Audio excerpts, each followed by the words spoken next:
Adam, really looking forward to today. Been much anticipated, and yeah, please let us know what you've got to tell us about chaotic concept, please.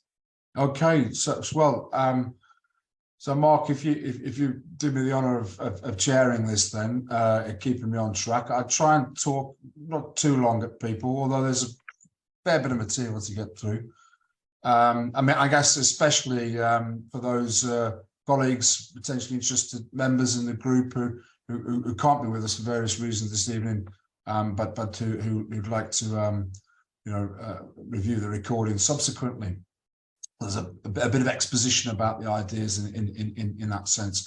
So 35-40 minutes, and then open out for discussion. So not too much talking at people, but a reasonable period of exposition. So Mark, if you could give us a kind of signal at that time, and we can pick up some of the discussion around that, if that's okay. Yeah. Certainly won't be keeping people here till 8 o'clock this evening, as I said. Okay, so just before I get into the meat of the presentation, then just to welcome everybody, thank you ever so much for taking the time to join us this evening.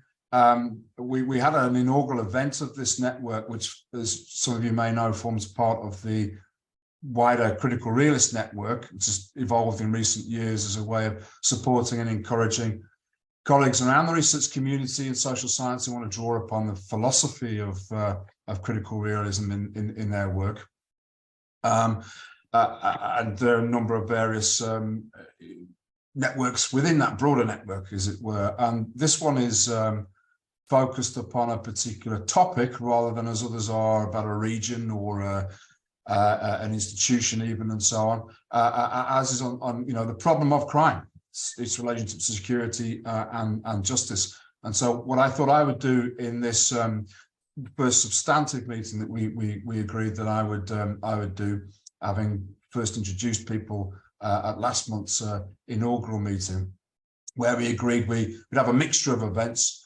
Some would be more formal presentations like this evening, setting out, if you like, a bit of an agenda which people can feed off or challenge, develop other ideas. And then perhaps other events like this, which would be more roundtable discussions of particular texts or books or such like. And this, hopefully, in turn, this would stimulate other events, perhaps offline, in-person events, where people are attending professional conferences and they wanted to organise a panel to discuss these sorts of ideas, that they might do so. So that's kind of a remit of the network. And with that in mind, and mindful that in the inaugural meeting last month, we had people who said that they were sort of curious about critical realism, not necessarily that au fait with its details. Other people who got reasonable grounding in critical realism, not that au fait with some recent debates in criminology or crime, but moving into those areas. I thought long and hard about how I might pitch this evening's presentation in a way which hopefully doesn't patronize people who know a lot about criminology or critical realism, but tries to make those sorts of connections. It's very much pitched at that level. I'd be grateful if colleagues could bear that in mind. I mean, hopefully there'll be plenty of grounds for people to deepen the discussion in the Q&A afterwards for about half an hour. We'll see how we get on after that. Okay, but it's pitched at that sort of, how does philosophical realism, critical realism, meet criminology without presuming too much prior knowledge of either amongst people, even though I know a lot of you do have knowledge amongst those, if that's clear. Okay, so I understand I've got to go post now, so I think if I start sharing my screen with some of the presentations, people have got that okay. So realism, criminology, and chaotic concepts. So in thinking about the relationship between philosophical realism and criminology, and why we would want greater philosophical realism influencing not only criminology but arguments around crime, security, and justice, is because in the absence of the kind of rigor which I think this philosophical tradition, critical realism, brings to our understanding of our objects of study.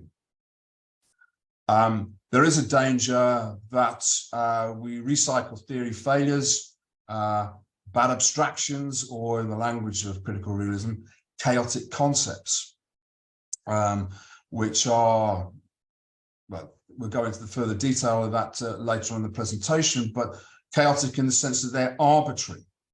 They're arbitrary lumping together of things which don't necessarily belong with each other, and categories which don't necessarily help you understand their conditions of possibility, how the things under consideration could possibly have existed, and therefore what might one do about them if one was so concerned. Yeah, and I want to argue in summary, provide an overview of the discussion, that it matters. There is an imperative to rethink the causal explanation of how things could have happened in criminology, because criminology is riven with many arbitrary concepts, many chaotic concepts. I want to argue that things like organised crime, knife crime, hate crime, which are really significant focal points, certainly in the UK, and I appreciate that, you know, there's more of an international audience, but I think it's fair to say these are significant concerns globally as well. Really influential categories in public policy discourse around problems of crime, but which I think are very problematic because of their arbitrariness. When you begin to try and look for them and investigate them and understand how they could possibly happen, you tend to find something else, yeah, in terms of their constituent relations, which suggests to me that they're not real, that there are other ways of conceptualizing those problems in ways that render them more amenable to intervention. If one's concerned about them, one's concerned about the harms associated with social problems and reducing them, so that there is both an analytical and indeed a normative dimension to wanting to rehabilitate etiological work within criminology, etiology, the science of causation, a commitment to causal explanation, but for analytical purposes to better understand our objects, but also an emancipatory edge to that in terms of the reduction of unnecessary harm and the reduction of illusion. These, of course, as we know, being to the principal aims that Roy Bhaskar, one of the founding thinkers in this philosophical tradition, set out for why we should be interested in critical realism: the reduction of illusion and the emancipatory potential that comes with that in understanding that. Okay, so in thinking about the relationship between realism and criminology as one of the principal vehicles for thinking about problems of crime, security, and justice, I wanted to focus upon what one of the principal criminological thinkers, certainly one of the most cited criminological thinkers in the English language anyway, Jock Young, sadly no longer with us, but when he was referred to as the etiological crisis of criminology, and the various responses to that. So the crisis of causal explanation about crime, and the extent to which he thought that was a problem, and I agree with him, and how the various responses to that etiological crisis tell us something about both the core dynamics in terms of development of thinking about crime, security, and justice, and why one might want a critical realist reformulation of causal explanation, introduce that, and how that might help us address the recycling of theory failures and the reduction, the avoidance of that, and how we could avoid illusions in the public policy process, better recognise and understand criminological problems and how they could be intervened against. And so I want to finish off, having made the case, discussed the ecological crisis, various responses to that, how one might reformulate the response to that crisis in critical realist terms as a way of better resolving it, how that helps us address problems of chaotic concepts. And to illustrate that with one brief example, organised crime. And then and what the implications of that reformulation might be for a research program, which is not a pipe dream, but in actual fact, a reality, something that's been unfolding for the past decade. Certainly, I've had the privilege of supervising a number of PhDs at Cardiff University that have drawn upon these ideas, as I say, for the past decade now, so which are available. So there is an archive of this way of thinking, which people who are interested in these ideas and transposing them into issues of criminological study can draw upon. Okay, so moving to the introduction then of this idea of, the relationship, thinking about the relationship between realism and the study of crime, security, and justice in terms of the ontological crisis. This is a quote from a piece which Jock Young wrote in the first edition of the Oxford Handbook of Criminology, which in the UK became a kind of major statement of what criminology could be about as a field of study, as a corpus of knowledge. And a piece he had in there, Incessant Chatter, Recent Paradigms in Criminology, where he was trying to map out some of the key intellectual turns that occurred, certainly in the post-war period.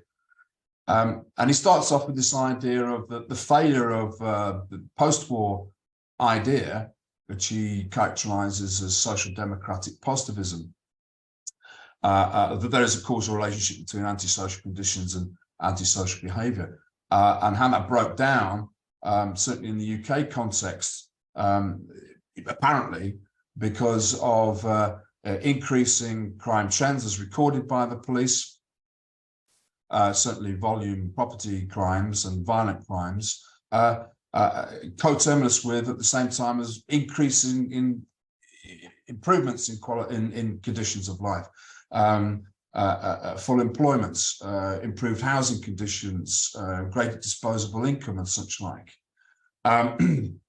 seem to challenge then this simple causal relationship between antisocial conditions producing antisocial behavior, and that therefore social and economic policy, redistribution as such, being, rather than criminal justice, if you like, straightforward matters of social justice, being the principal policy response to the crime problem. He argues then that the palpable failure of such theories, which, I mean, as an advocate of social justice himself, he was arguing was not so much a rejection of social justice, but a requirement to rethink the greater causal complexity of what produces various crime problems. But the palpable failure of social democratic positivism, if you like, the ecological crisis as the key concept in understanding the development of criminology in industrial countries. So, I mean, a very bold statement then, that this really is the core of thinking about problems of crime, security, and justice, is the causal question. And what happened to that? And that's especially interesting to those of us of a critical realist bent, because critical realism, amongst many things, is about rehabilitating the possibility and desirability of etiology, of causal explanation in social science. So there is an affinity then between these problems. Yeah. Okay. I've tried here to try and diagrammatically illustrate, if you like, a sort of timeline, if you like, a history of sort of ideas from the 1960s through to the present in this argument around the ecological crisis. So as it was appearing, I mean, I appreciate I'm being very centered on the UK here. Of course, it'd be interesting to speak to our international colleagues about the extent to which they think these patterns of thinking and their correspondence to empirical registers of social and economic change and criminal justice also bear out in the context that they've been studying or interested in, and what that might tell us about the relationship between realism and criminology. But to illustrate these ideas, in what I know best, of course, which is the own context I've inhabited of the UK, and thinkers like Jock Young who provided these overviews. Really from about the mid-1950s onwards, after the period of rationing after the Second World War, people start to have more disposable income. Anyway, as I was saying, conditions, social and economic, improving from the mid-1950s onwards, but then crime trends starting to increase. So this contradiction, this challenge towards social democratic positivism, really being brought out and realised in the 1960s. And one of the initial key responses to that, intellectually, culturally, was something stylised by Jock as the Great Denial. Okay, that's for various reasons. Actual criminality hadn't arisen, and this would be very familiar, of course, to criminologists amongst us. One of the core debates actually is to whether or not official accounts of the crime problem just reflect reporting and recording practices and such like, or the criminalisation of behaviours hitherto tolerated, as opposed to real-world changes in offending behaviour. And of course, that argument, the Great Denial, and therefore ambiguity about causal trends in crime, remain in a kind of stasis for that period for another kind of key aspect of the network's work, and that is the lack of methodological innovation. So there was a dependence in all of this time upon official records, and therefore a lack of, if you like, critical distance from those in order to question or test out whether or not real-world trends could be ascertained, or whether or not they were just artifacts of officials targeting particular social groups or behaviours, or criminalising certain behaviours, or recording certain practices and not other.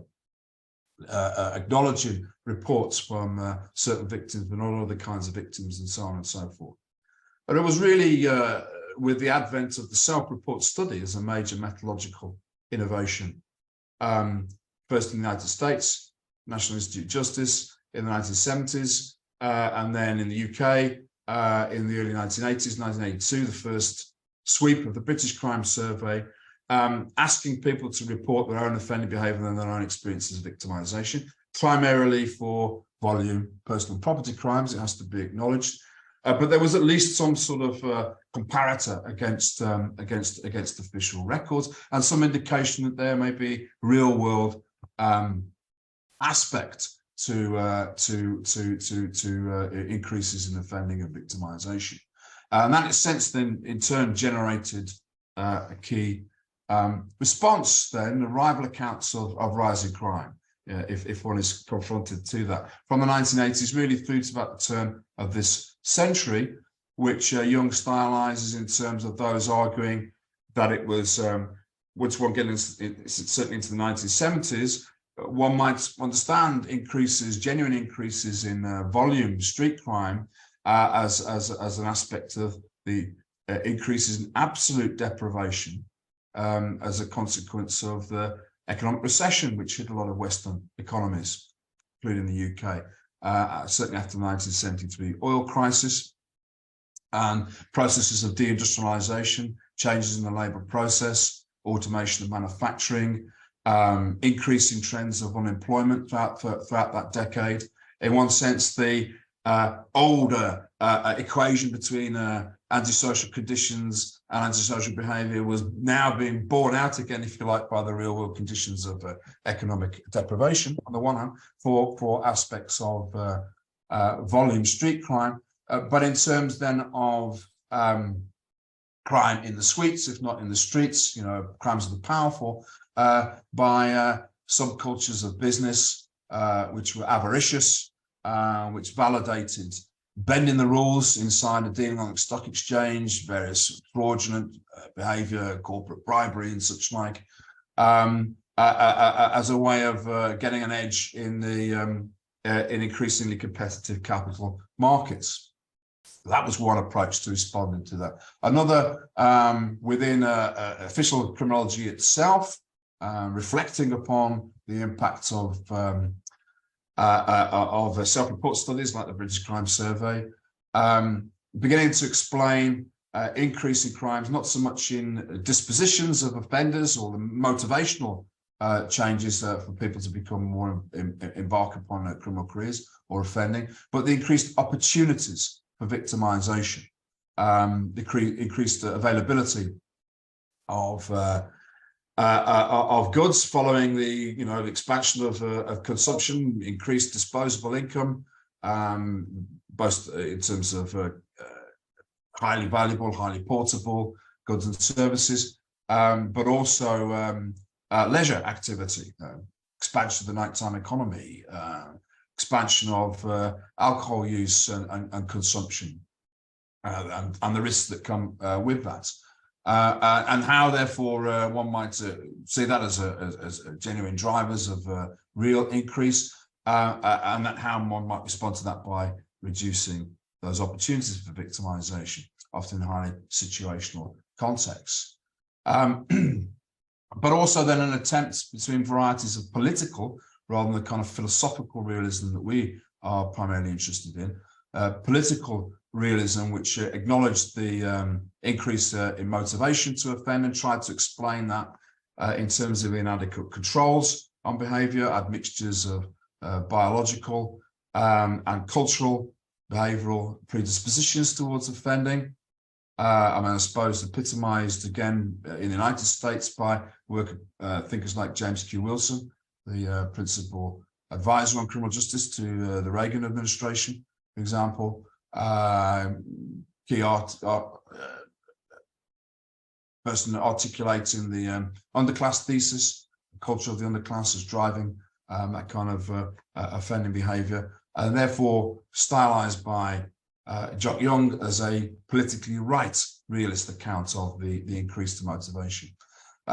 Contrasted them, particularly by a group of criminologists, amongst whom Jock Young himself was one of the main authors, in Britain, centred upon Middlesex University, Edinburgh University as well, who developed a left realist account of the increased motivation, grounding that not in the absolute deprivation, but in relative deprivation. What we were beginning to see throughout this period was increasing social inequalities, disparities in wealth, often between populations living cheek by jowl with one another in cities that were becoming gentrified, particularly parts of London and other deindustrialized cities being reinvented around the consumption service sector, attracting younger upwardly mobile professionals, yuppies, back into living in formerly derelict or degraded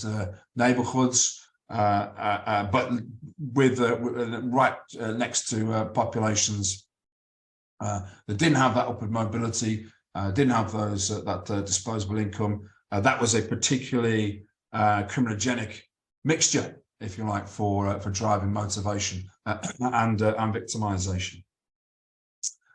But notwithstanding these very, very differences of significant differences of emphasis then amongst these rival accounts of why crime might really be increasing during this long sweep from the mid-50s right up to a peak in the mid-1990s, before which it started, both self-report studies and official records indicated there was a flattening out and then subsequent significant crime drop through to the present in that period. Notwithstanding the differences of opinion about this increase, what they shared, if you like, was an inability to acknowledge not just the subsequent crime drop, but also the uneven prevalence. So all of these theories were preoccupied with incidence and frequency which people are increasingly being victimized for personal and property crimes, violence against the person, theft of and from motor vehicles, burglaries of houses, and so on and so forth. Whereas more localized victim surveys, which were providing more granular data than the national sweeps like the British Crime Survey, subsequently Crime Survey for England and Wales, were picking out, generating data which was suggesting that crime was concentrated on those who relatively few prolific and priority offenders and relatively few multiple and repeatedly victimized people of those offenders. So even in high-risk neighborhoods, those neighborhoods where crime was being reported at the highest and was being recorded at the highest, the prevalence, the number of people who are offending and or being victimized, still relatively low. And this provided then a kind of a problem or a challenge for these more generic theories of causation. And of course, in turn, further fueling the crisis of etiology. How could one begin to develop a more of a nuanced, complex understanding of the causal relations between offending and victimization if these predominant paradigms, accounts, weren't able to grasp that more granular detail?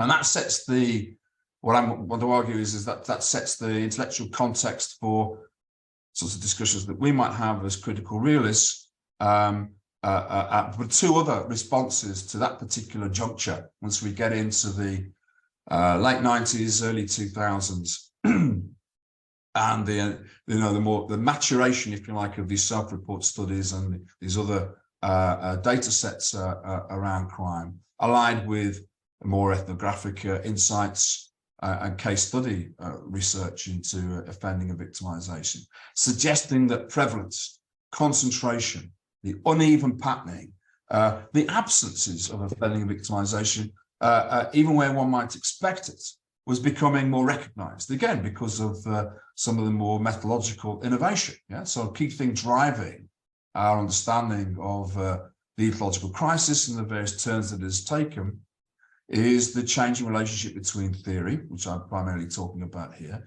methodologies, innovations like self-report studies, longitudinal studies, identifying more complicated pathways into and out of offending behavior, ethnographies, and so forth. Those sorts of methodologies and the kinds of data that they produced, the relationship between theory and method and data, then provoking us to think more subtly about causation, but then presenting a real kind of challenge about the causation as complex, as not really reducible to, however elegant, well, more elegant perhaps than I am now, certainly more succinct, elegant, but nonetheless reductionist accounts of etiology, as in absolute deprivation, relative deprivation, inadequate control, or increased opportunities, or kind of neat, potential causal accounts, but not really grasping the complex prevalence and concentration of offending and victimization is being realized in data arising out of the maturation of methodologies within criminology itself. The further one gets into the post-war period through towards the present. So one response to this etiological complexity then was just to abandon etiology as an appropriate aim and objective of criminology. And that effectively was, I think, one of the principal impacts of post-structuralism. In a very famous piece, Nick Rose and Pete Miller, who were writing about the consequences of the thought of Michel Foucault, the French philosopher, theorist, in social science as a whole, but also in things like deviance and punishment. The argument, they said, that we must reject sociological realism and its burdens of causal explanation, in order instead to focus upon political rationalities, governing mentalities, governmentality, studies of governmentality, which are significant because they render problems of government thinkable in ways which then governments can intervene in them. And in one sense, people like Ian Hacking and so on, part of this tradition, that's how they've talked about history of statistics, statistics, okay, is in one sense a way of authorities rendering social problems like crime, violence in the home, property theft, so on and so forth, thinkable in ways which then they can intervene in.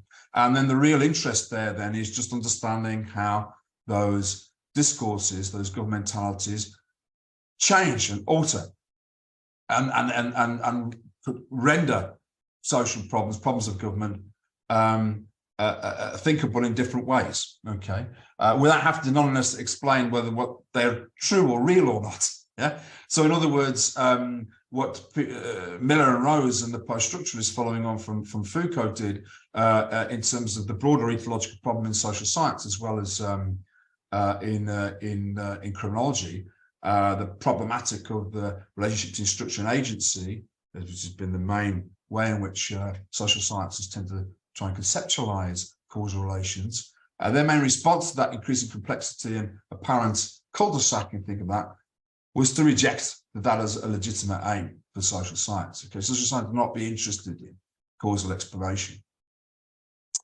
In one sense, it's kind of more radical constructionist take, really, on things. What's really interesting is the categories, the normative and political labels, and how they the effect that the concepts have on how we recognize and think about social life in and of itself. And so a whole tradition then of governmentality studies, Patrick O'Malley, Kevin Stenson, David Garland, some of the kind of key thinkers in this tradition, writing about neoliberal governmentalities or political rationalities, constitutionally offenders and victims as free individuals responsible for their own actions, their lifestyle choices, etc., their own security. Being in the terrible neologism of Pat O'Malley's taken on by David Garland, individuals then responsibilized for their own security. It's part and parcel of the state withdrawing from its responsibilities to provide public safety, public protection. But the whole point there is that they were just diagnosing, if you like, rather than causally explaining the effects of that kind of political rationality. And that was a whole kind of intellectual tradition, still very much with us today.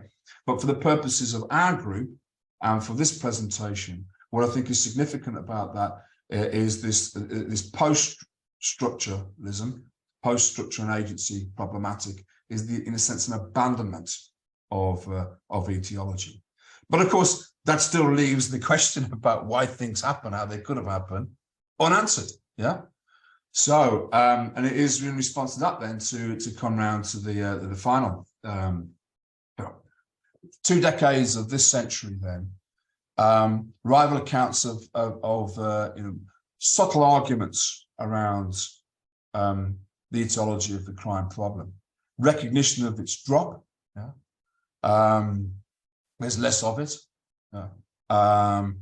Less people are being victimized. Less people are offending before. It's concentrated and it's uneven prevalence. Major issues, still relatively under-researched and analysed. Prevalence rather than just the frequency of the crime problem. And here, I think it's possible to make a basic distinction between the renaissance of experimental criminology and developments in epidemiology, particularly with the greater digitization of data sets, primary data sets, as well as official records, fueling and informing pattern analysis about the distribution of offending and victimization amongst populations. And the renaissance of experimentation, in particular, more nuanced experimental research designs, in particular the randomized controlled trial, as possibly being able to isolate independent variables in order to understand and measure their effects. This was an argument signaled first by the report to the US Congress that Lawrence Sherman and his colleagues wrote back in 1995 on crime prevention. So, of all this money that the American taxpayer had spent on crime prevention through the National Institute of Justice and such like, did any of it make any difference, and how could we know? Which is, key question they are raising, and what would be the methodologies that one would have to adopt in order to be plausibly and defensively answer that question? And they came up with the Maryland scientific method scale, after Maryland, the university where Sherman and a lot of his colleagues, others of the report, were based at the time.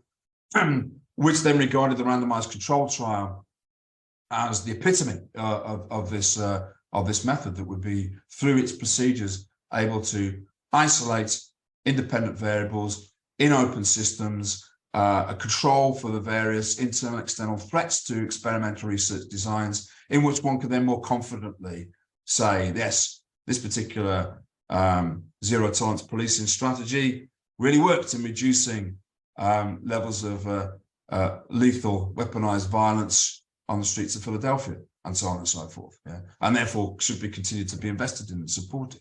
Yeah, so but it might not work in other places depending on the other sorts of conditions.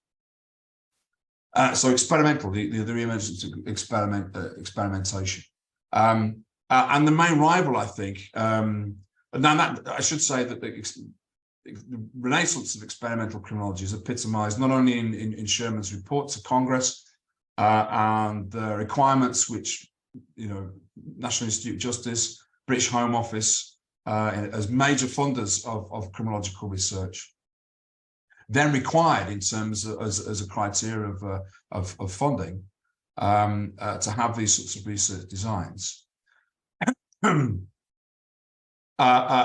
Hugely influential then in shaping criminological thought research, certainly in the first decade, well, through to the present, and retrieving notions of causality, more complex pathways into and out of offending behaviour, which were highly individualised. So the Cambridge University programme, if you like, of pathways into and out of offending behaviour, very much people like Wickstrom, David Farrington, and people like that, dispensing with broader sociological categories of ethnicity, gender, social class, and so on, in order to make sense of dispositions and motivations, and focusing more upon individualized risk. What were the various vulnerabilities and factors coming together in particular individuals to explain their engagements in criminal careers, their offending behavior, or indeed their vulnerability towards victimization. Now, the major rival to that approach to develop a more subtle and sophisticated etiology in the context of this broad sweep of intellectual currents and apparent anomalous patterns of crime, security, and justice is, I think, critical realism. I mean, we have nowhere near the sort of influence and presence that experimental criminology and developments in epidemiological research have. But I think we should have, and that's one of the main reasons why I was keen to set up this group and encourage people to do that. So what I'll do in the remainder of the time that I've got is just take you through, some critical realist ideas. Again, very familiar to some of you, perhaps less familiar to others, as a way of then exploring, how that situates us within the broader sweep of this etiological crisis and the kind of response that those of us interested in philosophical realism might make to these questions.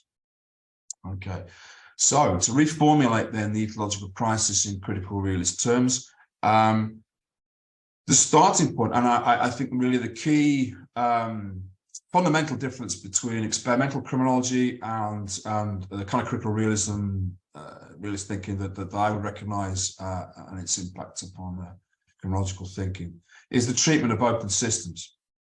Critical realism embraces open systems, is skeptical about one's ability to control for that openness and isolate independent variables within that, and therefore is concerned to try and, through abstraction, theoretical propositions, testing out the effect of different theoretical propositions, to identify multiple causal mechanisms and how they might come together in particular moments and times to make something happen.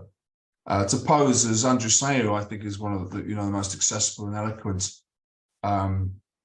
authors on critical realism as a whole, would put it, to pose a series of characteristically realist questions about the problem of establishing causal relations in complex open systems. What does the existence of this object or practice presuppose?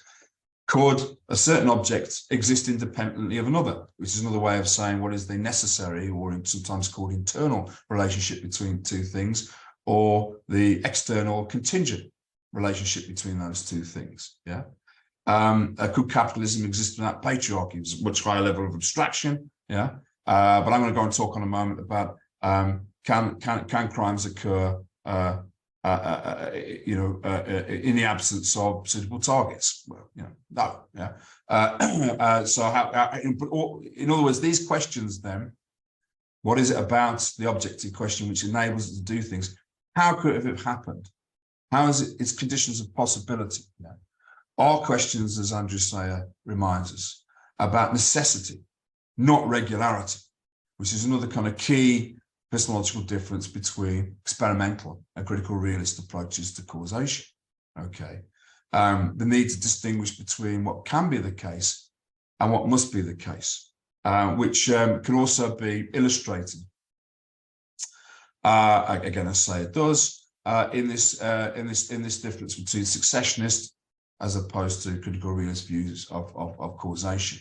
And the key point here is that critical realism acknowledges objects of inquiry, crime prevention programs, criminal careers, repeat victims, and so on, not as simple objects, but as concrete objects, as unities of diverse determinations that have a ontological depth to them. So to understand the effect, this repeat victimization, this criminal career, this crime prevention program, etc., is to retroduce to understand the various mechanisms which could have plausibly made it happen, and to try and understand where those mechanisms come from, where are the structures that come from that, rather than just treating these as simple, undifferentiated things whose regular successive conjunction with one another, as in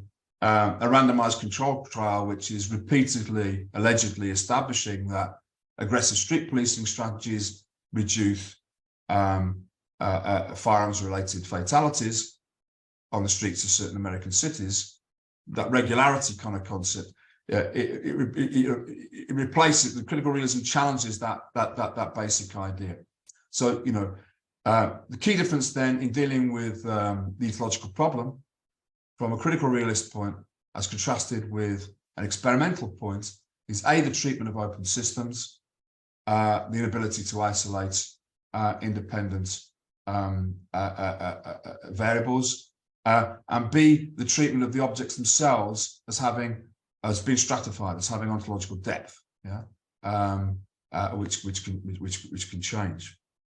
So to bring this more, transpose this more into chronological thinking, perhaps a little bit controversially here, seems to me that one of the very few examples of this kind of thinking, of looking at the structure of crime, the things that necessarily have to be in place, but which are contingently realized, is in the routine activities theory of Marcus Felsen and his colleagues, who, whatever one might think about the impact of that theory and how it's been used, and even whether or not Marcus himself would recognize his ideas as necessarily critical realist, nonetheless provides us with an example of one of the few examples of what necessary and contingent relations might look like in criminological thought. So Felsen then and the routine activities theories argue that crime occurs as a consequence of the interaction of a supply of motivated offenders, without necessarily explaining the dynamics behind their motivation, with available suitable targets, lots of stereo systems to be easily removed from cars, lots of videos and other digital and other consumer durables that are easily portable to be lifted from houses, and so on and so forth, in the absence of capable guardians. But this is a set of necessary relations. Now, in realist terms, and Felsen doesn't go this far, okay, whilst they might necessarily be the case, who the occupants of that structure are. So this is a more subtle way of trying to think about crime in structural terms, to rehabilitate structuralism in that sense. after the post-structuralist challenge. Okay. The occupants of this structure, whether it's institutions, individuals, their gender, I should of course put in non-binary there, shouldn't I? Sorry. Young and old, their class status, their professions, their ethnicity, etc., their self-identification is contingent. They're not necessarily the case there for certain crimes, but nonetheless they matter. You know, the contingent relations, you know, shape, if you like, the experience of crime in a particular context.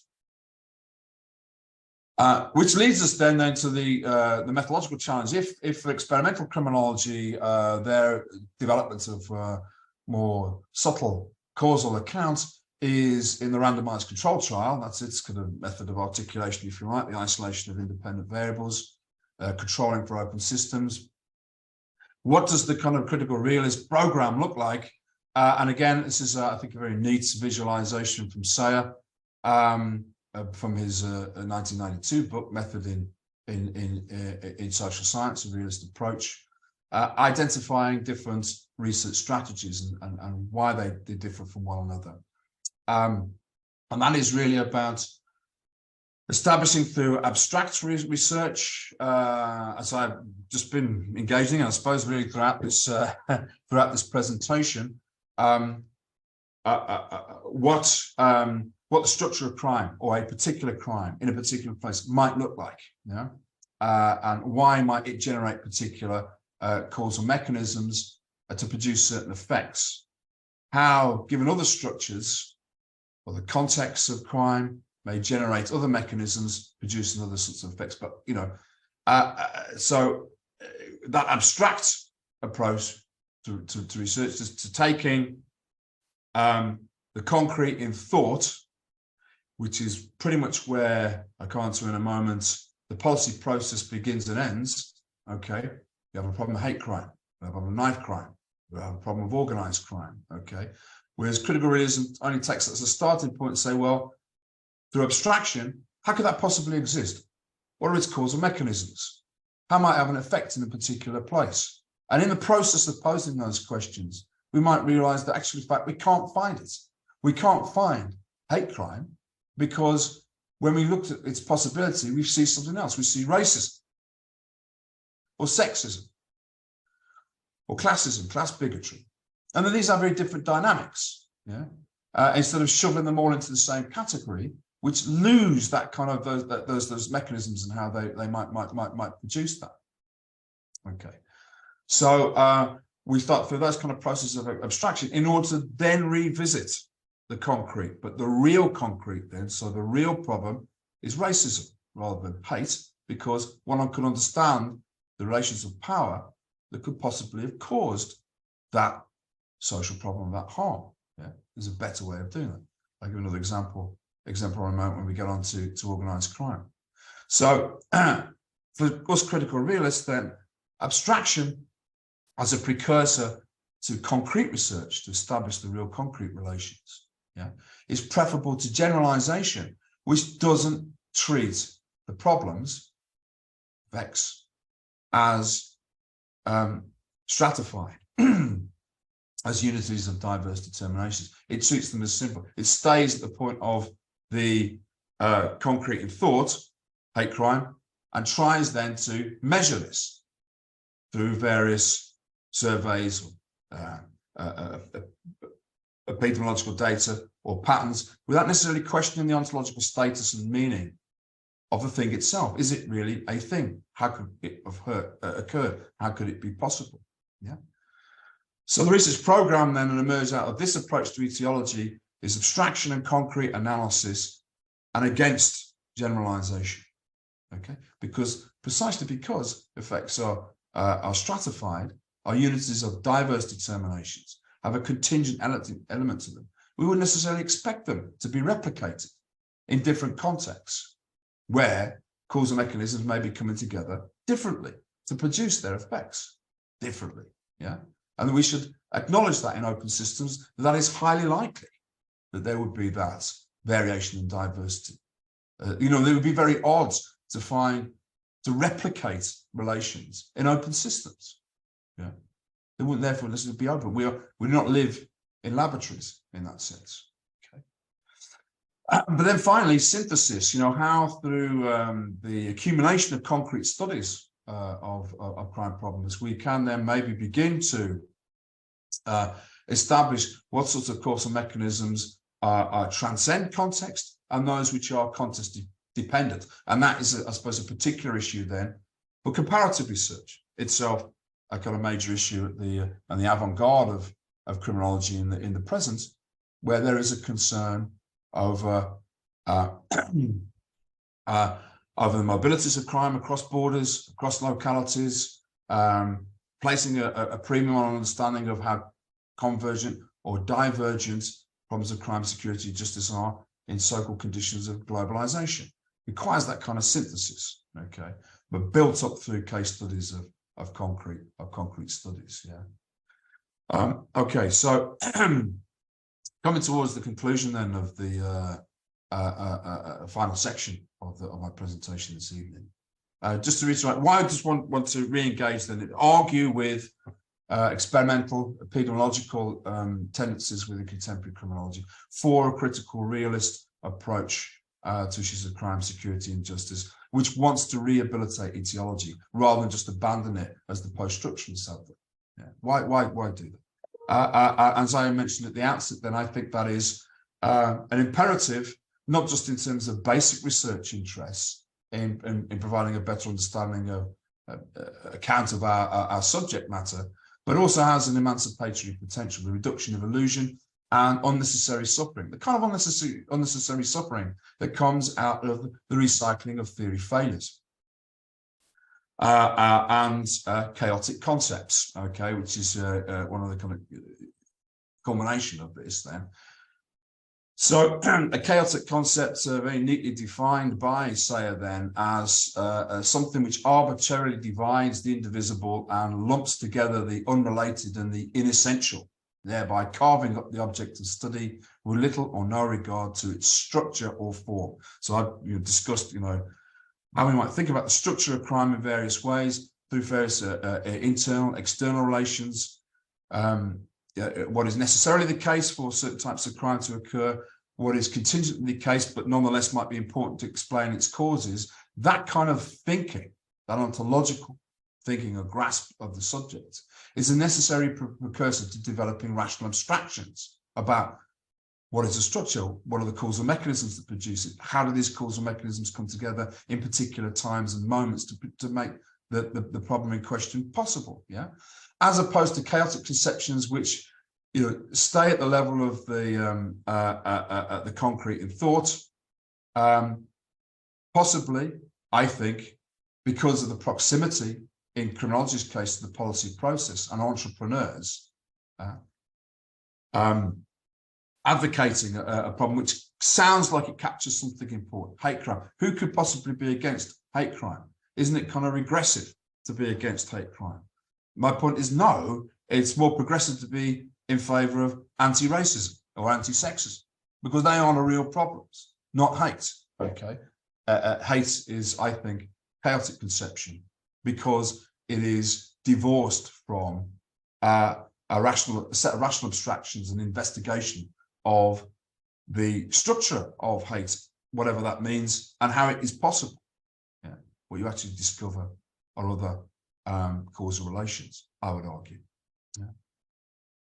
And that matters because then if we recycle chaotic concepts like hate, there's a do not recognize what really drives the harms behind sexism, for example, the apprehension of violence in the home, its treatment by the criminal justice system, by the police, long-standing a problem right the way through to this present. That recycles harm. Yeah. That recycles theory failures which lead to major harms. And that is why I think our group and this way of thinking has a tremendous amount to offer, not just in terms of basic research, better understanding violence against women, in terms of sexism and inequalities in relations of power between the genders, yeah, rather than in hate, but applied research, which has real effects for the reduction of the harm and suffering around that kind of violence amongst that kind of cohort. So I was going to give another example as well, more based on my own research, but also PhDs I've had a real pleasure of examining, but also supervising. Some with us, I think, this evening: Simon Avery, Orlando Goodall, Nick Lords, more broadly, explored the sorts of issues which at various times have been badged and construed as organised crime, but really picking apart that concept as chaotic. Here's just an example that I've taken to illustrate this from it's an article I wrote back in 2016. Actor script scenes and scenarios, trends in thinking about the organisation of serious crimes, and criticising the idea of organised crime and a series of threats around that and how it might be assessed. And this comes from the European Union's Organised Crime Threat Assessment back in 2006. I mean, there are big kind of refinements of this in subsequent times, but the basic problem remains indicators of organised crime groups, categories of organised crime groups, regional patterns of organised crime groups, and so on. But none of this actually discusses the activities of these groups as concrete crime problems and how they are possible in those contexts at those times. Yeah, it doesn't have an ontology of the problem. It takes, if you like, actually a juridical policy artifact from mid-20th century America and reifies it to the problem of a real thing, and then seeks to develop various policy responses around that. And by and large, the reason why there's been so little progressive developments in the response to the organisation of serious crimes and the harms they produce is because of this chaotic thinking about the problem. Okay, I'm mindful of the time and wanted to open up for further discussion. So the kind of ecological, and I've sort of prefigured this already, but the kind of ecological research program then I think comes out of this, has come out of this way of thinking already, is against generalization and successive concepts of cause that don't take open system relations seriously, yeah, as epitomized, I think, in the predilection for the randomized control trial and the huge economic and political impact it has had on contemporary criminological thinking. Against that, yeah, for abstract research into the necessary relations which structure specific crime problems, in particular geohistorical contexts. I've written a fair bit about that as a precursor to the kind of concrete research which wonderful PhD students at Cardiff University have undertaken and may want to think too, and there's a whole list there. Enabling, hopefully at some point in the future, greater synthesis of insights about causal mechanisms comparatively triggered across different contexts. In this instance then, from the concept of organised crime as a collective noun, Hollywood, Concalfava Commission artifacts of the US, to the organisation process of serious crimes, plural, and how we might understand those in context. And there is some of the references, which will are available, of course, not least in this recording. Okay. Would really encourage people to have a look at all these terrific PhDs which are available and which exemplify this way of thinking and its practice. Okay, so I have really indulged in broad brush arguments, doubtless controversial. We look forward to stimulating some argument discussion around that. But these PhDs, this work really grounds that sort of thinking and exemplify it. And anybody interested in a critical realist approach to ecological questions in contemporary criminology would be well advised to consult them. Okay, thank you. Thank you for your attention. Thanks very much, Adam. That was really interesting. Has anybody got any questions they'd like to pose to Adam at all? Any starters for 10? I can give a starter for 10 if you like. Thank you. Yeah.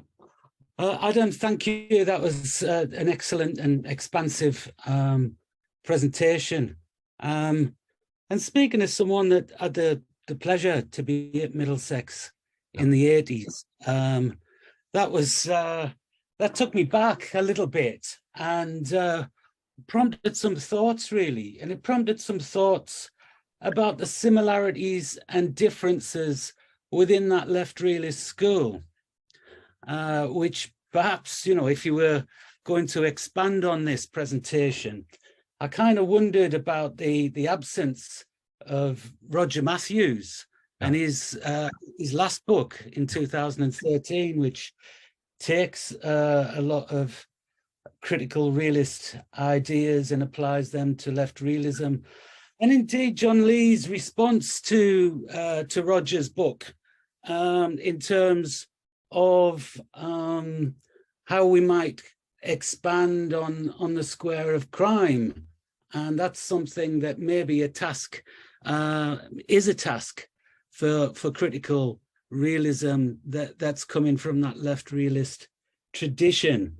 So thinking about the similarities and differences between these different scholars, I don't think that we can kind of completely wipe out post-structuralism and Kevin Stenson's contribution really to a reverse governmentality, a realist reverse governmentality, because one of the raison d'etres of realism was about policy relevance. And I'm not saying to kind of disguise or look at policy-led evidence, you know, to be anything a part of that.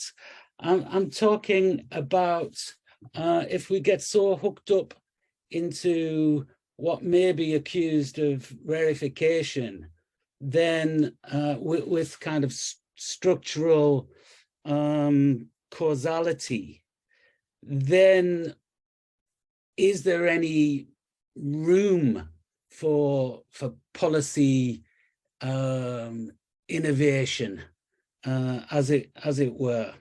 Or is there something about looking at those three levels, the empirical, the actual, and the real, whereas the real might be something about why here, why now, the actual might be something about why me, and how we might explore that really as a starter for 10, which kind of leads us to what I think you termed as the avant-garde kind of type of theories, which I suppose you would be including kind of green criminology, southern criminology, rural criminology, and what kind of bridges can be made. And, you know, I'm speaking as someone that's written a little bit around that. You know, what kind of bridges can we make with post-colonial thought and ideas from, say, Julian Gore? You know, how do we kind of structuralize, if you like, Julian Gore's ideas of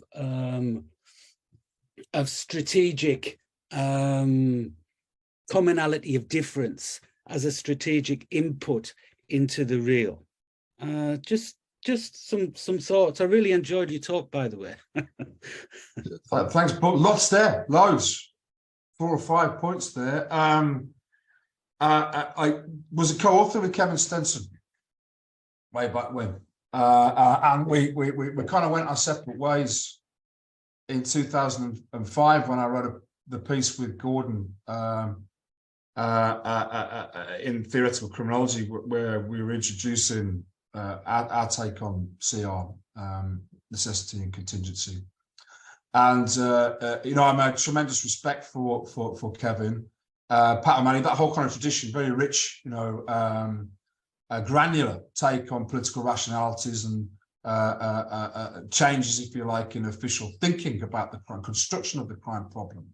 Right, I'm not saying that's, you know, that isn't a worthwhile thing doing. I'm just saying, in a sense, it is a move away from the etiological objective, whereas CR pretty much does really bring you back in to wanting to think about causation. And Kevin's response at the time and subsequently in discussions we've had is said, well, problem with critical realism is it's noumenal. the way of saying that it's it deals with ontological depth, and he wants to cleave, I think, more, as a lot of the post-structuralists do, to the idea, that the social life it does have a flat ontology to it. It does have that kind of discursive nature to it. One should not go back to the structure agency problematic, but the movement beyond that and beyond the apprehension of ontological depth was a positive, liberating thing. And that was very much in the kind of tradition of Nicholas Rose, Pete Miller's attack upon sociological realism. And Pat O'Malley's argument that one should shift the focus away from causal explanation towards diagnosis, as he puts it. One should be diagnosing these different. And it's I'm not saying that's not a useful thing to be doing, not a really interesting thing to be doing. I even indulged in a little bit of it myself earlier on in my career, looking at narratives around transnational organised crime, for example. But it just leaves the causal questions that you've subsequently raised about the relationship between the real, the actual, and the empirical unanswered, unaddressed. Because, fair enough, they're not interested in posing those questions. So but then I'm not interested in their problematic as much. I'm interested in ours. Maybe the simple one for that. Roger, kind of interesting. I mean, Roger frames these ideas in terms of developing a realist criminology. And I just wonder, which is policy relevant, okay? I'm kind of more interested in a critical realist take on crime, security and justice, yeah? More than necessarily developing a realist criminology. Now, is this just semantics? I just think that, if we think about the range of intellectual influences that could be brought to bear in the open system of generating harms, I mean, to make sense of that, different intellectual traditions within social science, but also without social science. I mean, I've done a lot of work with computer scientists in recent years, for example, around understanding social media communications, malicious communications and their effects and such like. I've just edited the Sage Handbook of Digital Society, which is a much broader thing than criminology, looking at all sorts of things, artificial intelligence, machine learning, drone surveillance, so on and so forth. Within that, all sorts of emergent technologies, all sorts of knowledge, which have a bearing on that. I mean, at Cardiff University, it seems just about every school has a criminological interest, or an interest in crime, rather, yeah? Dentists, literary people, psychologists, not just the criminologists. And I just wonder, I've found the idea, if you like, of framing the problem, how would we as critical realists think about crime more liberating than what can critical realism do for us as criminologists? I don't think that's just a semantic difference. I think that's really kind of broadening out a better way of acknowledging the open system relations, and then the real concrete multiple causation of those problems. And I think that's probably where, well, I know where Roger and I did part company because we had a big argument about it. John Lee, great, again, similar sort of issue there, really. I mean, very much one of the kind of main architects, along with Jock, of left realism, advocate of the square of crime. Square crime is a great heuristic of the sorts of things you might want to be looking at in making sense of crime, which doesn't reduce it to a problem of just offenders, or of institutional analysis of the official social reaction, the courts, the prisons, the police, and so on and so forth, or of victimology, or of what's going on in civil society. But that was it. I mean, this is actually why, controversially, I liked Marcus's work, Marcus Felson's work, because I think the root activities theory, for all its limitations and its application, is not a heuristic. It is providing a kind of causal account, right? Which to specify and differentiate necessary and contingent relations in ways which I think the square crime doesn't. Or be interested to see how one could reword that. I don't know. I'd be open to what John Lee might have to say about that. Yeah, in terms of the avant-garde and reaching out to other fields, absolutely. And in fact, we have Orlando Goodall here in the avant-garde of real criminology, the rising star of real criminology, in fact, and critical realism. So absolutely, I wouldn't, these. I think the capacity of critical realism as a meta theory, as a theoretical under labour, as Pascal put it, supporting this more rigorous rational abstraction and concrete analysis into social problems. Can migrate out into these emergent areas, to which, I mean, you mentioned green criminology, rural criminology, southern criminology. I would add to that my own interest in emergent technologies and the interface with computation and so on and so forth. Yeah. So I don't see that. In fact, I see us as being able to better engage with those, the further opening out of the system, yeah, than criminology. I don't know if anything else I haven't addressed there, Paul, if that gives you some sense. But thank you. Very thought-provoking questions. Thanks, Paul. Is anybody got another question? Fidelis, I think you've got a hand up. Yeah, thank you so much, Adam. I think from the beginning of your presentation, I was feeling a bit, I said, okay, I'm left with the second PowerPoint, the second section. But then I said, okay, I need to hang on. But I think getting to the end, then it was very much illuminating. So I think first of all, I am a PhD student in Newcastle. And I'm kind of like using critical realism to understand organizational learning, mainly within the power and politics within organizations in the UK here.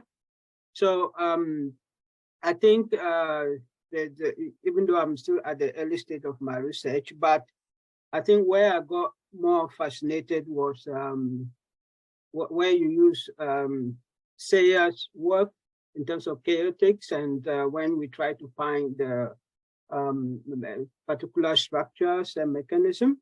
So I think the question that really comes out when you got to that point was the question Paul just asked, that we can't get post-structuralists out of the equation, but I think the question that I have in relation to that is, as we try to find certain structures or mechanism, and they are not, let's say they themselves are not stable, they are tendencies, they can happen, they need certain particular elements in order to come to full-fledged for us to understand.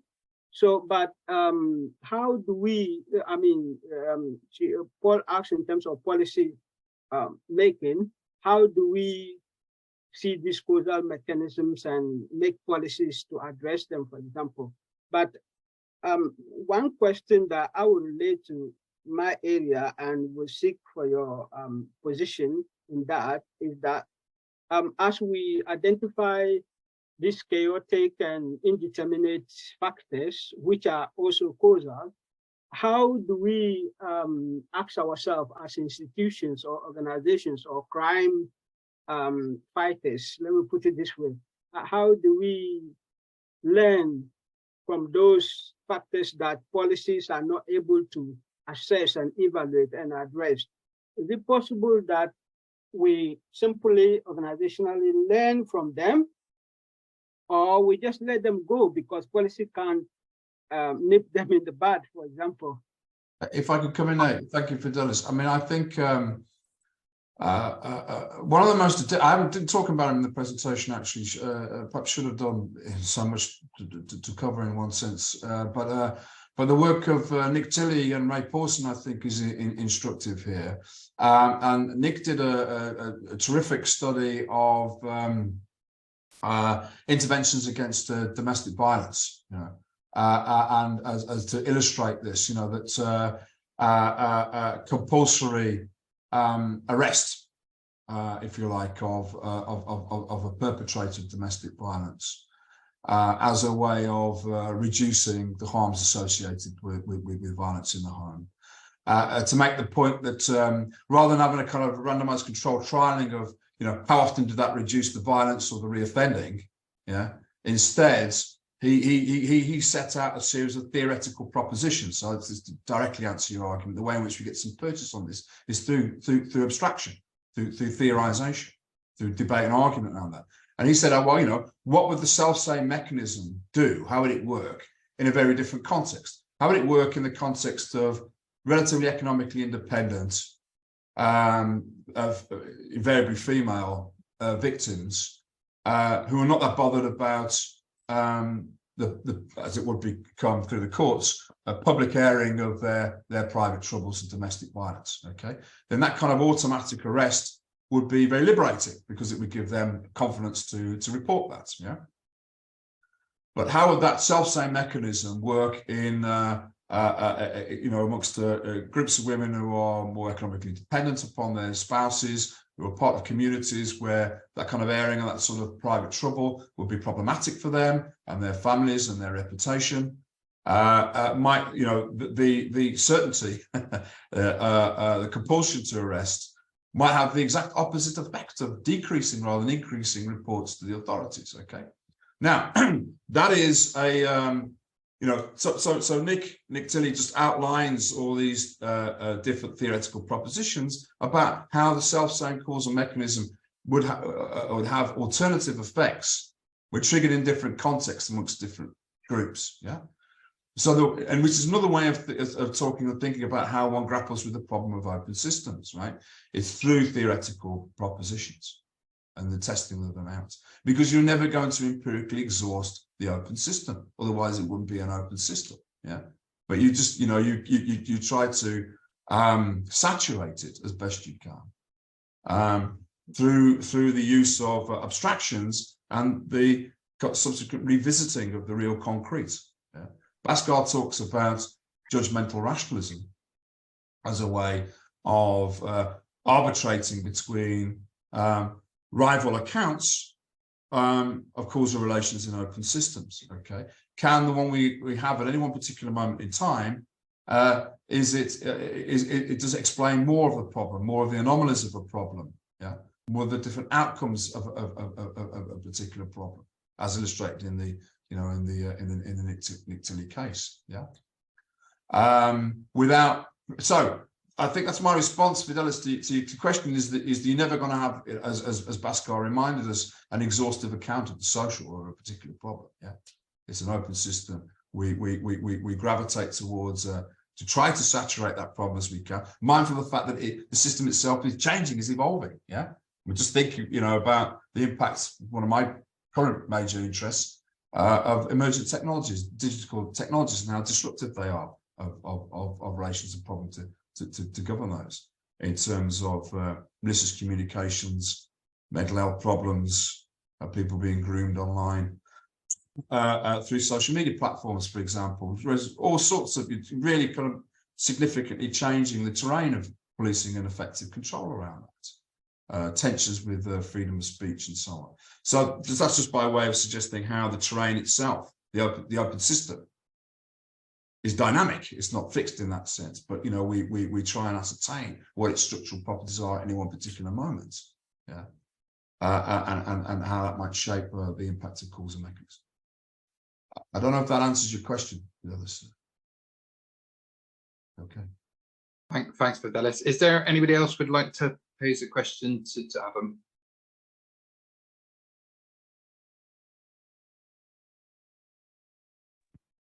I'll have a go then if nobody else is, Mark. Well Yeah, done, Adam, Armando. thanks very much. That was excellent as expected. CR seems to have made something of a foothold in other disciplines, such as perhaps educational studies, public policy, social policy, international relations as well. Yet to my reading, other than some of the existing literatures that you've mentioned, it hasn't had the same impact in criminology as such, broadly defined. Yet meanwhile, some of the critical criminologists, perhaps working with a Marxian political economic framework, which has a realist ontology, or at least realist ontological features to it, which post-structuralists critiqued and so on. Those critical criminologists or Marxist criminologists often also shy away from the language of causality, some in fact rejecting the idea of ontology in and of itself, which again is a post-structuralist trait. what do you think is the reticence within criminology to either adopt CR processes or in fact an entire rejection of causation, without going over what you've already discussed in the talk? Yeah, I mean, it's fascinating. Just a really interesting point to give some further thought to that about why it is in cognate disciplines like education, labour market studies, particularly, of course, regional economics, international relations, CR has had a greater foothold, less so in criminology. And it may well be that point that Paul and I were discussing about how do you better apprehend problems of crime. To paraphrase Tony Blair, who always talked about leaving the House of Commons in order to the British Parliament in order to do some politics. Does one have to leave criminology in order to better get an understanding of crime or to study crime? In other words, is the apprehension of the real concrete problems of crime, like violence in the home, happening elsewhere? Yeah. I mean, in our own school here at Cardiff University, there's lots of people studying violence against vulnerable populations, women, children, so on and so forth. But from the auspices of social policy, social work, sociology of education.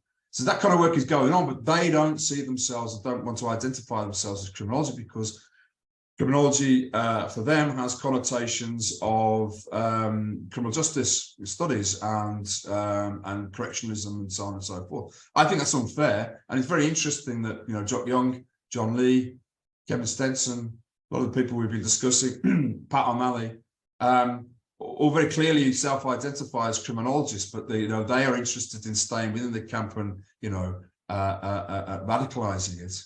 But I think there is there is that kind of issue of is this work going on in those other cognate disciplines which have a greater foothold?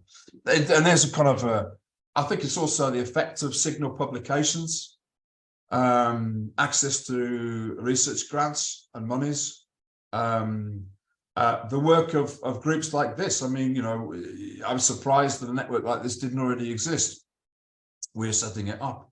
Hopefully it'll thrive. We'll be present in the conferences. We'll be making the case. Hopefully, unless we've completely widened the mark, we'll start recruiting and interesting more people. The sense I get of the broader critical realist network, though, is that notwithstanding that it has more of a foothold in other disciplines, it's still by and large a kind of still a relatively marginal influence in social science as opposed to other areas. Certainly relative to post-structuralism, I would say. Yeah. So it's still kind of nascent, if you like, and it's a very challenging idea. And I think part of the challenge is the courage, but also the huge, bit daunting task of actually wanting to grasp things like causation and truth and judgmental rationalism. Yeah, after 40 years of the interpretive sociological turn. Yeah. And questioning really the desirability, let alone the possibility, of talking about truth and causal realities. Yeah.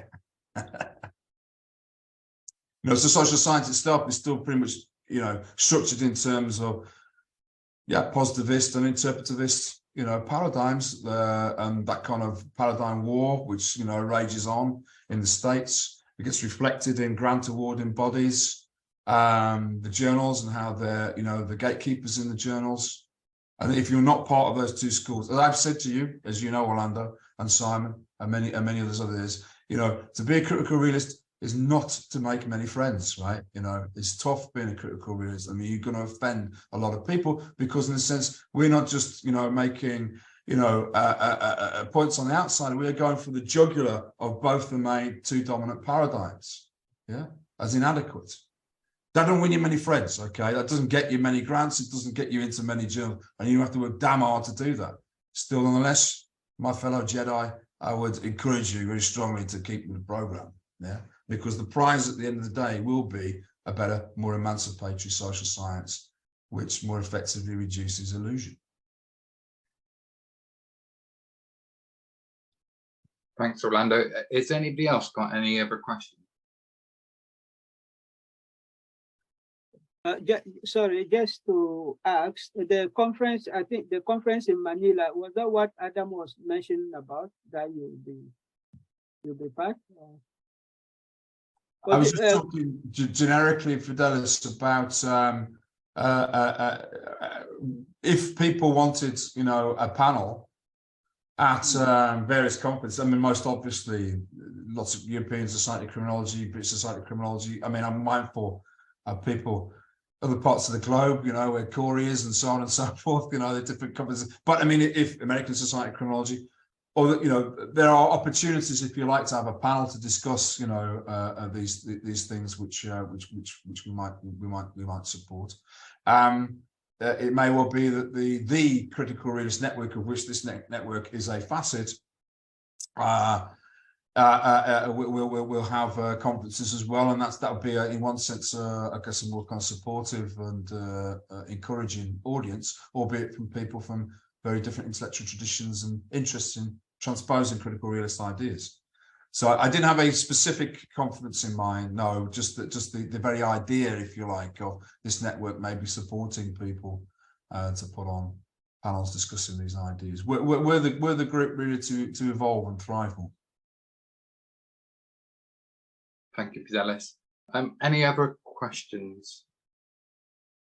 I guess I'll ask a question and demonstrate my ignorance. Thank you, Corey.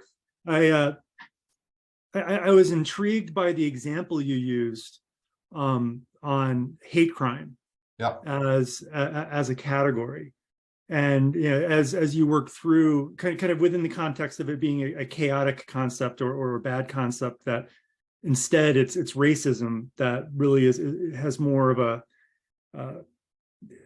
an analytic payload. Yeah. And I've been sitting here trying to think through and using the three questions that you posed to kind of guide how we get there. How do we know that we're not just replacing one chaotic conception with another? That's my question. Yeah. So through hard intellectual labor, I guess another kind of key. Thank you for raising that question, Corey, because reflection upon our very categories and concepts is a precursor to empirical investigation about what's actually happened. It's a huge part of critical realism, rather than rushing to quantify or interpret something, to measure or survey people's self-report of hate crime, for example, critical realists will start precisely ask those questions that you've had, and what is the more sensible, judgmentally rationalist grounds, object of inquiry here, and I would say, what are the power relations which could make this thing happen, and how more amenable are they to observation? Seems to we know a fair bit about racism, as a real problem, and the power relations that could make that happen. We know a fair bit about sexism, homophobia, sexualities. We know an awful lot, although it's very little talked about these days, about class bigotry, social class bigotry in countries. Now that could possibly happen, because we can begin to understand the power relationships which enable those things to happen.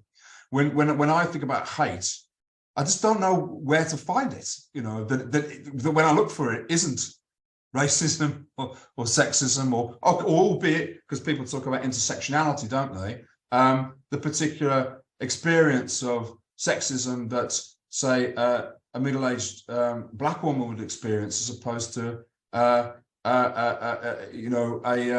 elderly, middle-class white female, for example. Yes, but even so, when you're combining categories of, race and class and ethnicity and so on and so forth, you're still trying to build, you're still understanding the power relationships which bring those intersectional configurations together, in a way in which I just don't get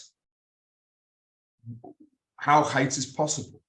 I understand how racism is, sexism is, and when you're looking for something that you can't find it, that's pretty much a good indication it isn't real.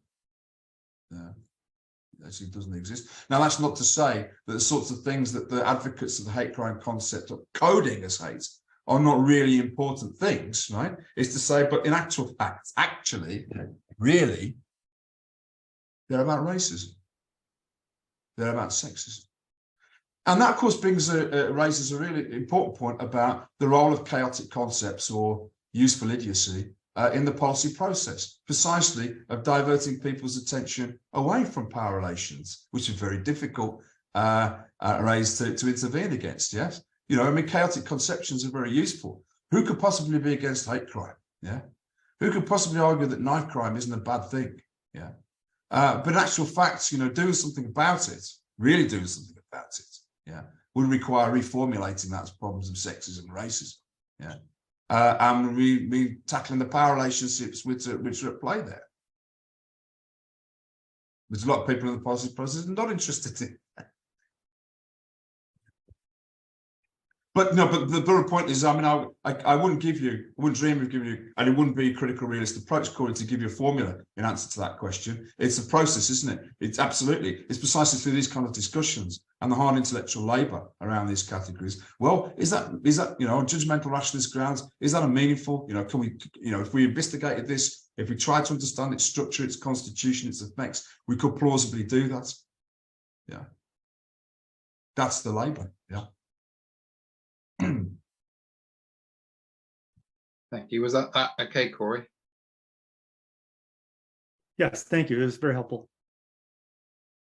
Thank you. Anybody else got any other questions? Yeah, could I ask Adam, what do you think is sort of a key difference? We've talked about and briefly mentioned white collar crime earlier, the sweets, not the streets. We mentioned green criminology. Where do you think these sort of helpful macro superordinate schools, they're kind of helpful indications of things, yet obviously if we talk about, from my work for instance, I've belaboured the point that wildlife crime is a chaotic concept, and rather we look at the more real concrete instances of it occurring in reality. But what would you say is the contrast or the differences between, say, the chaotic concept of wildlife crime, but the useful application of green criminology or white collar crime, and those kind of, it's just something that I often consider myself, really. Do you have a thought around that? I mean, I think you are infinitely better placed to answer that question than I am, because you as the, you know, as not necessarily lights in that Orlando. But I mean, precisely come back to the point we were just discussing with Corey. You know, when you have it sought to empirically investigate something like wildlife crime and found other things, other dynamics, you've been led to sort of re-describe them in the way in which you have. And I would say that is the method of articulation, isn't it? That is the fundamental thing which brings us all together, no matter what our really substantive focal concerns are, is this apprehension of the concrete in thought. Okay, hate crime. And then our commitment to two-step realism, abstraction. How could this thing have happened? What are the theoretical proposition arguments at hand that could identify the structure of this, the causal mechanisms which make happen in particular places, in particular time, in order that we can then return to the real concrete and investigate it and observe it and interview people about it, and you know. And if you can't get past the point of abstraction, that's pretty much a strong indicator that it's a chaotic concept. It's not. It's a bad abstraction. Yeah, rather than a rational abstraction.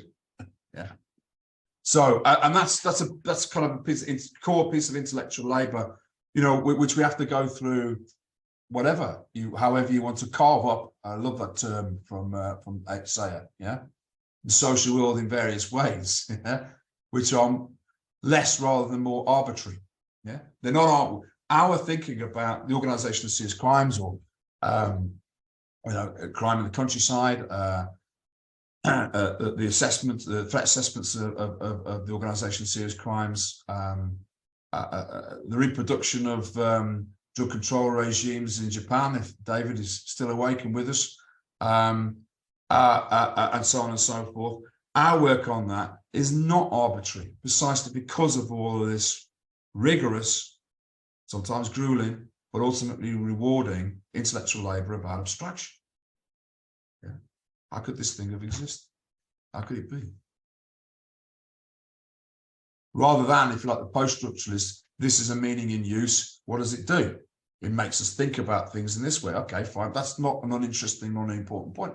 I've done that kind of research myself in the past.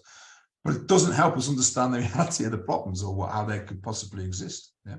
And therefore what we might do about them to reduce the harms associated. Thank you, Adam. Was that all right, Orlando? Yeah, thanks very much. Is anybody got any other questions? If not, Adam, can I ask a question more from a kind of a pragmatic PhD student angle? My question really is I understand about abstracting, refining the chaotic concept, but when you actually go out in the field and predominantly semi-structured interviews, how does that pan out with the participants who will, when you're researching that topic, have that, their concept of the issue, whether it's, wildlife crime, mental health, etc., that their understanding of what they're talking about is going to be chaotic. Yeah, exactly. And that's the point. That's why the realism is critical and not naive. We're not just simply, mirror imaging concepts back to people. And therefore self-referential.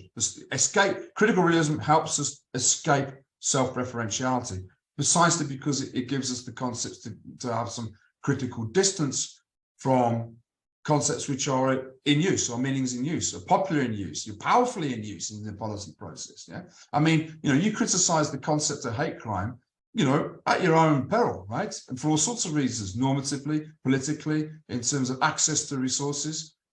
I'm sufficiently on in my career, I don't care, right? And blunt anyway, and that's part of my kind of critical realist outlook. But I would understand why less privileged colleagues than I will be very wary about doing that, and that's the other thing about critical realism, is that it's not for the faint-hearted, right? Because you're talking about power, and the power of chaotic concepts is really significant, okay, and the buy-in towards that. Yeah. So in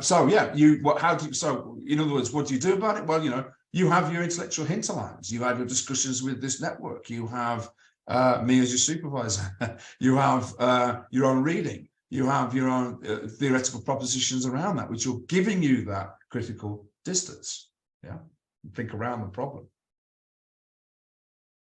Yeah, thanks, Adam. And especially with my research on sort of mental health, when you're dealing, because what tends to be more difficult for me from a pragmatic point of view is when you're trying to isolate mechanisms within the real. They're the gems to get down to, and that can be from the subconscious, for instance, and that's difficult to get to. Hence why narrative interviewing was quite a good heads up from yourself. Yeah. And you should give a paper on that to this group. And so Mark has really drawn upon Owen Jefferson's work on unstructured narrative interviewing.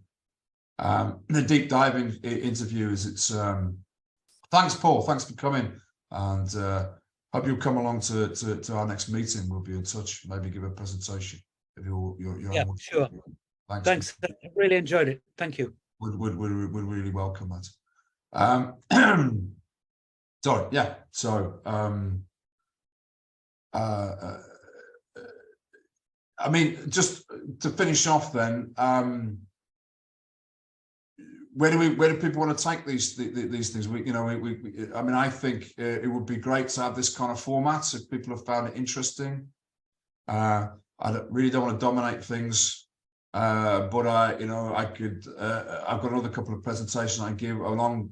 If you like, problem of retroduction in relationship to anticipation. So, if a major kind of problem of security, and why security as a concept has started to overtake that of crime and criminal justice, is precisely because when you've got digital disruptions, 6,000 tweets a second, other social platforms, renders, if you like, retrospective criminal justice, due process, prosecuting on the facts, after the fact, after all the carnage has happened, in order to finally find somebody, is less effective. Security then, in one sense of that term, is about anticipating problems, trying to preempt them.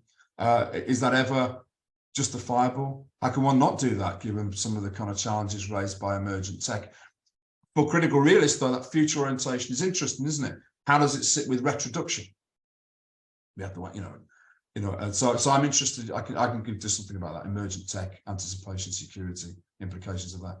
I mean, lots of things I can talk about, but I mean, I've had really my say, more than enough my say there today. And thank you so much, everyone, for all your fabulous questions and your patience in listening. But we're really great to get a roster of other people, present some ideas. Can be at any level, as we said in last month's inaugural meeting. The germ of an idea, initial conception, arguments, discussions around how one might, design research into that question, or the intellectual labor we've been talking about today in terms of,